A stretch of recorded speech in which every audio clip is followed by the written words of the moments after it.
The veteran's honor. Are you sure this account is yours, sir? He asked, drawing out the sir as if it were a joke. This discharge form looks like it was written by a dinosaur. The teller laughed nervously. Robert King, 83 years old, veteran of Korea and Vietnam, just wanted to withdraw a few $100s to help his grandson with college.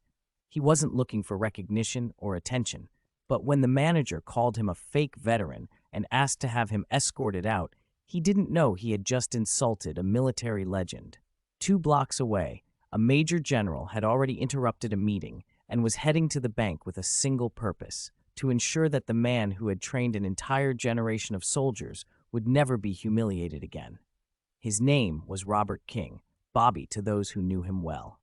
That quiet Tuesday morning, he wasn't seeking attention or wanting to show off medals. All he wanted was to withdraw a few $100s from an old account he hadn't touched in years. The same account where he deposited his hazard pay from missions the government still doesn't fully acknowledge. Bobby entered the Summit Rich National Bank like any other person. He wore his black cap embroidered with gold thread that said Korea and Vietnam veteran, brushed before leaving home. His shirt was ironed, though the cuffs were frayed, and in his coat pocket he carried his Veterans Affairs card, his worn discharge papers, and a challenge coin smoothed by years of use. He waited patiently in line in silence, as men of his era usually do, as if waiting your turn was still sacred. But when he reached the counter, everything changed. The teller, a young woman in her early 20s, blinked when she saw the name on the account and raised an eyebrow, clearly unsure. Bobby offered his identification with a slight tremor in his hands, not from fear or weakness, but from the persistent damage of time and too many cold nights in nameless places. "I'm just trying to withdraw some funds," he said politely. "This account is in the name of Robert King. It's been a while." The teller forced a tight smile and called her manager. His name was Caden, with an impeccable haircut, a too-short tie, and the kind of mocking smile that doesn't need words to insult. "Are you sure this account is yours, sir?" he asked, drawing out the sir as if it were a joke. "This discharge form looks like it was written by a dinosaur." The teller laughed nervously. Caden didn't even look at the coin. "Nice trinket," he muttered. "Anyone can buy these online these days." He turned to the security guard. "I think we have another supposed veteran trying to take advantage of the system. Escort him out, please." The guard hesitated for just a second, but long enough for Bobby to hear every word and for the rest of the bank to notice. Some customers chuckled behind their phones. Bobby didn't argue, didn't demand anything, simply picked up the coin, slipped it gently back into his coat pocket, nodded once, and walked slowly to a bench by the window. There he sat upright with his hands clasped, staring into nothing. The laughter died down, and a strange silence took over the bank lobby. It wasn't guilt yet, but something colder, discomfort, as if deep down people weren't so sure anymore. But one person didn't laugh. Her name was Maya Rodriguez, a former Air Force logistics specialist. She had seen a coin like that once. When a retired colonel from JSOF had come to brief her team, she remembered how every officer in the room had stood when he placed it on the table. She approached the counter, looked the manager straight in the eyes, and said, "You just made a mistake." Caden blinked. "Excuse me?"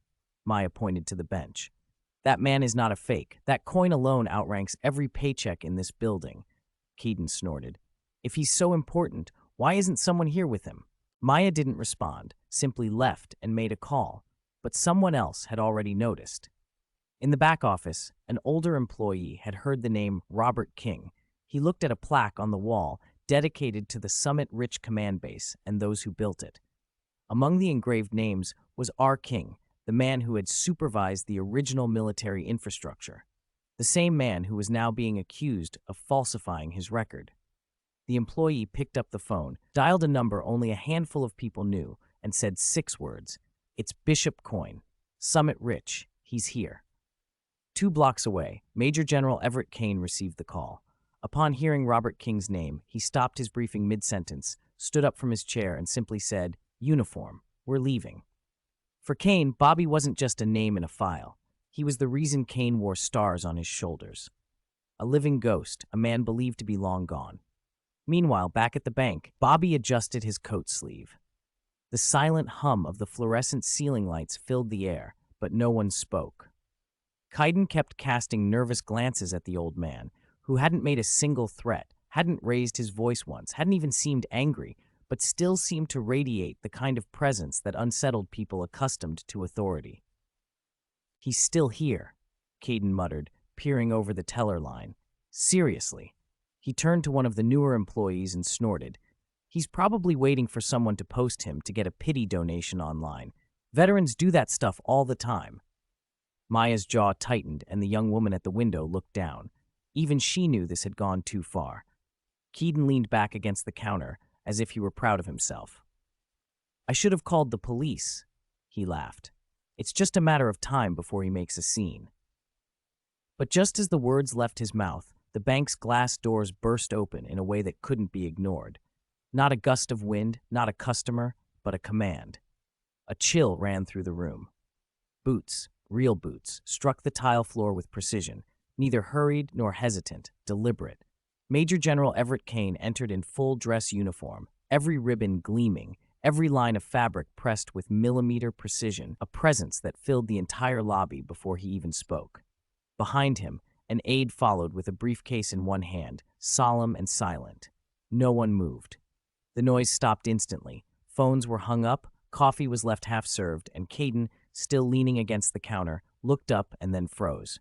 His mocking smile faded into silence. Kane didn't notice anyone at first. His eyes went straight to the bench by the window where Bobby King still sat. And then, in front of the entire bank, the general came to attention and saluted. The sound of that gesture, the snap of palm against forehead, resonated louder than any apology ever could. Bobby looked up, confused for only a moment, before slowly standing and returning the salute. Then Kane turned slowly and swept his gaze across the room like a blade. His voice, when he spoke, was low but sharp enough to cut glass. "Who here called Colonel Robert King a fraud?" he asked, each syllable forged in steel. No one answered at first. Kane took a step forward. "Colonel King," he said again, emphasizing the rank with chilling clarity, was instrumental in establishing the joint force recognition protocols still used in 3 nations. His record spans 2 wars, 6 theaters of operation, and 14 unacknowledged operations. You questioned his identity. Eyes turned to Kaiden. The manager looked like he was going to vomit. "I didn't know," he stammered. "His papers were old." "Of course they're old," Kane snapped. "Because he's earned his age. He fought for this country while your biggest challenge was learning to program tweets." The silence in the room changed again, from discomfort to shame. Kane's aide stepped forward and opened the briefcase. Inside, a thick folder marked classified, a commemorative coin embedded in velvet, and a printed copy of the same plaque on the bank's wall with Robert King's name engraved in bold. Kane placed the folder on the counter. "This bank exists because of his strategic design. That account you flagged as suspicious financed the original supply lines you now benefit from."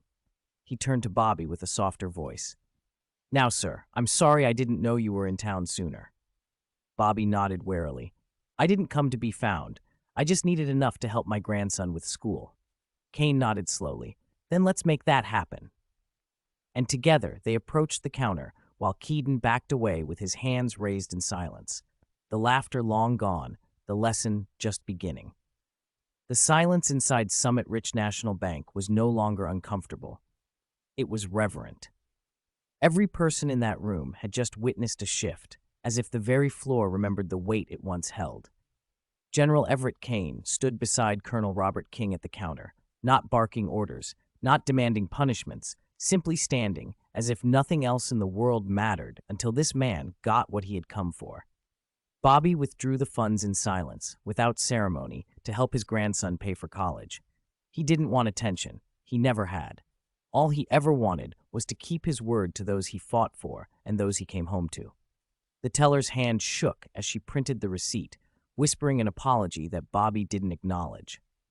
Not out of spite. He simply didn't need it. He took the receipt, folded it once, and put it in his pocket as if it were just another task completed. But when he turned to leave, General Kane stopped him with a hand on his shoulder. "Colonel, you have 5 minutes," he said. Bobby raised an eyebrow. "For what?" Kane nodded toward the room. for the honor you never asked for. And then, without a word of command, every military veteran in the room, from a young reservist by the ATM to an old Navy corpsman filling out a deposit slip, straightened and saluted. Even the civilians stood from their seats, not because they were told to, but because something in the air told them. This is how you honor a man like that. Bob froze for a second, not from pride, but from disbelief. Then he slowly returned the salute with silent precision. Kane reached into his coat pocket and handed Bobby a small velvet box. "We've kept this for years," he said. "I thought you'd want to have it now." Inside was a clean, polished metal, engraved only with a name and 3 words, "Service Beyond Record." Bob stared at it for a long time. No tears, no speeches, just a slow nod, as if he had finally closed a door that no one else knew was still open. Then he looked at Kane and said quietly, "I didn't come here to be remembered. I came to keep a promise." Kane nodded, "And in doing so, you reminded us all what service really means." Bobby then walked out into the sunlight. No cameras followed, there were no headlines, but the people inside stood a little straighter, spoke a little softer. Later that week, a new line was added to the plaque by the bank's main entrance. Below the original dedication appeared a second inscription: Robert J. King, Colonel, United States Army, honor in silence. It didn't name the incident, didn't mention the general, but everyone who worked there knew, because some truths don't need to be shouted to change everything. And now, every time someone enters Summit Ridge National Bank, they see that plaque. They see the name Robert J. King, and though most don't know the full story, the employees do. They remember the day when assumptions nearly cost them their dignity, when a man who asked for nothing received everything he deserved. Caden no longer works at the bank. He was quietly transferred to a different branch the following week, with a recommendation for sensitivity training that would take months to complete. The teller, who had laughed nervously, became one of the bank's most respectful employees, always taking extra time with elderly customers, especially veterans. Maya Rodriguez received a commendation from the bank's corporate office for her intervention, though she never asked for recognition. She simply said, "I recognized honor when I saw it." 3 months later, Bobby's grandson graduated summa cum laude with a degree in engineering. At the graduation ceremony, he wore his grandfather's Korea and Vietnam veteran cap, polished to a mirror shine. Bobby sat in the front row, his challenge coin visible in his shirt pocket, no longer hidden away.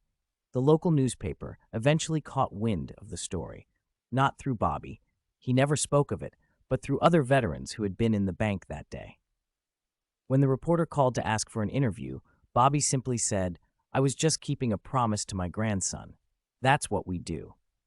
General Kane retired the following year, but not before establishing the Robert King Leadership Institute at Fort Bragg, where young officers learn not just tactics and strategy, but the true meaning of service. The motto above the entrance reads, "Service Beyond Record." Bobby still visits the bank occasionally, always dressed neatly, always polite. The staff greets him with genuine warmth now, and a special chair has been quietly placed by the window where he first sat that day, not as a memorial, but as a reminder that dignity should never be assumed absent. On quiet Tuesday mornings, when the light hits the memorial plaque just right, bank employees remember that sometimes the most important battles are fought not with weapons, but with respect. They remember that true honor doesn't demand recognition, it simply exists, waiting quietly for the moment when it's needed most. And in a small college town 2 states away, a young engineering graduate named after his grandfather begins his career, carrying forward the quiet strength and unwavering integrity that defines not just good soldiers, but good men. The story lives on, not in headlines or social media posts, but in the way people treat each other, one interaction at a time. Because some lessons are too important to be learned only once, and some honor is too valuable to be forgotten. Bobby King never sought to be remembered as a hero. He simply wanted to keep his promises and help his family. But in doing so, he reminded everyone who witnessed that day what true service looks like, not in the medals worn or the ranks held, but in the quiet dignity of a man who fought for his country and returned home to fight for his family. The challenge coin in his pocket remains smooth from years of handling, but its meaning has only grown stronger. It carries the weight of 2 wars, countless missions, and one grandfather's love for his grandson's future. And every time Bobby reaches for it, he remembers that some battles are won not with force, but with the simple act of standing up, showing up, and keeping your word. In the end, that's what made Robert J. King more than just a veteran. It made him a man worth saluting.